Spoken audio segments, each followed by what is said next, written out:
A ONU, ela não permite que militares de elite, tropa de elite, tipo SEALs americanos, tipo tropas de elite do exército, participem dessa missão.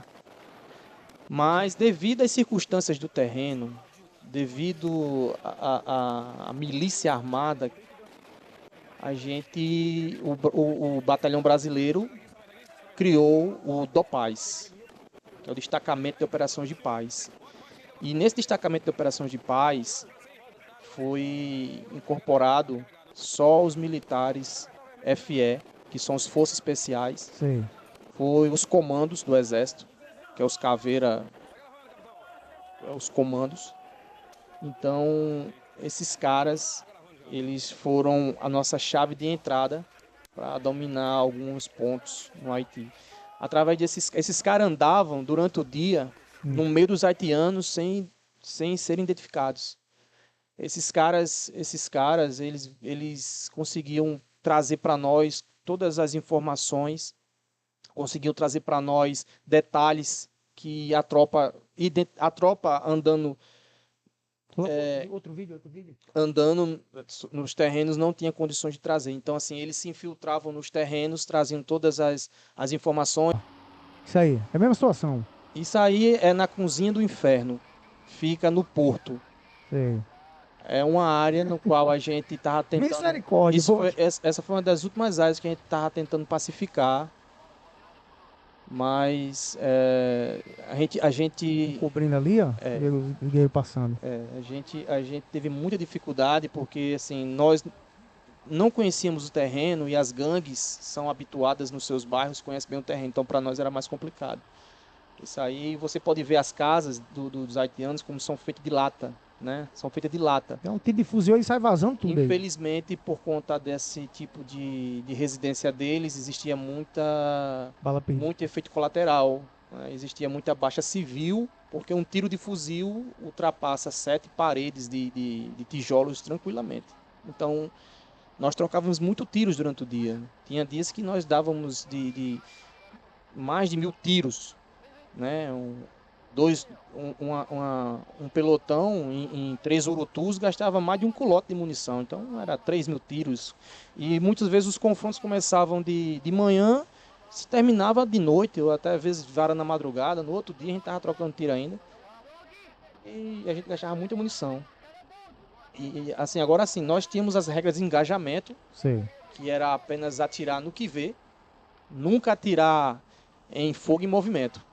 O que é o fogo em movimento? É você ver o brilho do fuzil do cara correndo e atirando. Então, assim, a gente era responsabilizado por cada ação. Se eu atirasse no fogo em movimento, eu ia ter que arcar com as consequências. Se dali tivessem baixas civis e fosse identificado o calibre do nosso fuzil.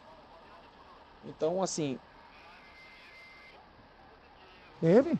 Baixa. A Adriana tá aqui perguntando se você presenciou algum guerreiro aí do seu turno aí sendo teve, alvejado. teve um episódio no qual a gente saiu com um capitão Belarmino. Nós fomos até uma base dos fuzileiros navais. Isso era um dia de domingo. Nós não estávamos escalados para nenhum tipo de operação.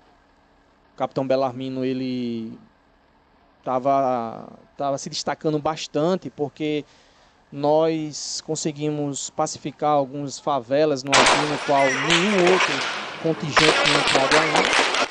E a gente foi à base dos fuzileiros navais. O capitão pediu 2 blindados dos fuzileiros navais. O comandante do fuzileiro cedeu. E a gente entrou nessa cozinha do inferno, justamente aí, no porto.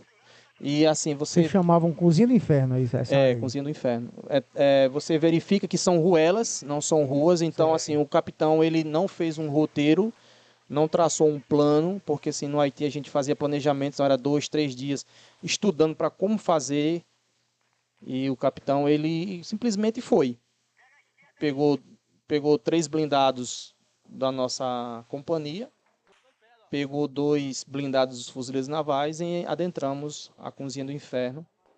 E no momento que a gente estava passando numa ruela, os blindados ficaram presos não conseguiam mais Eles faziam barricadas avançar, também, essas coisas? faziam barricadas, eles colocavam um tronco de árvores, faziam um muro de concreto, barril cheio de concreto e tijolo, né, para a gente não passar.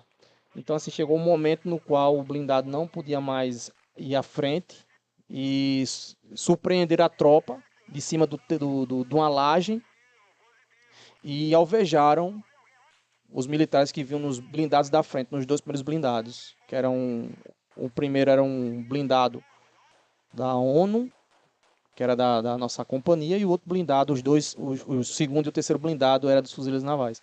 Então, assim, ficou fácil para os criminosos, né? Estavam em cima de uma laje, só fizeram apontar o fuzil para baixo e detonaram lá. Acertou? Acertou um fuzileiro naval no rosto, ele perdeu o maxilar, colocou um maxilar de titânio. Outro fuzileiro naval levou um tiro no peito e infelizmente faleceu.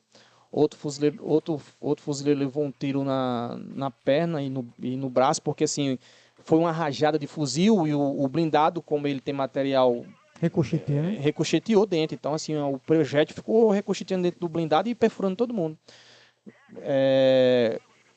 O outro blindado que vinha atrás era o quarto blindado, levou também, não, o quarto não, o primeiro blindado que vinha na frente, o militar aqui do 16 RCMEC foi alvejado, ele perdeu uma parte do baço, perdeu uma parte do intestino e ele foi aposentado. Esse foi o que ficou um caso mais grave. Ele foi aposentado.